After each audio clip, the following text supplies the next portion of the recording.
سیدہ سیدہ سیدہ یا السلام علیکم رحمۃ اللہ وبرکاتہ۔ خیر مقدم ہے آپ کا فدا نامے میں۔ رسول اکرم صلی اللہ علیہ وسلم کے والد جناب عبداللہ کی حقیقی چچازاد بہن حضرت رقیقہ بنت ابی سیفی تھیں۔ آپ کے والدہ کا نام تعمیر بنت کلدہ تھا۔ حضرت رقیقہ نے بہت طویل عمر پائی۔ حضور سرور کائنات صلی اللہ علیہ وسلم کے اعلان نبوت کے وقت وہ بہت بوڑھی ہو چکی تھی۔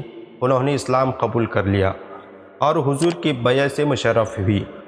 وہ کہا کرتی تھی کہ گویا میں اپنے چچا شیبہ یعنی حضور صلی اللہ علیہ وسلم کے دادا عبد المطلب بن ہاشم کو دیکھ رہی ہوں جب ان کو مطلب بن عبد مناف ہمارے پاس لے کر آئے تھے۔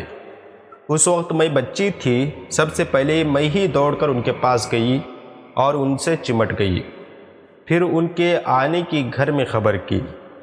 ابن سعد کا قول ہے کہ حضرت رقیقہ ہجرت نبی کے وقت تک حیات تھی۔ کفار قریش نے جب حضور سرور کائنات صلی اللہ علیہ وسلم کو شہید کرنے کا خفیہ منصوبہ بنایا، حضرت رقیقہ کو اس کا علم ہو گیا۔ انہوں نے حضور سرور کائنات صلی اللہ علیہ وسلم کو آگاہ کر دیا۔ اس سے پہلے ہی وحی کے ذریعے پیارے مصطفیٰ صلی اللہ علیہ وسلم کو اطلاع مل چکی تھی۔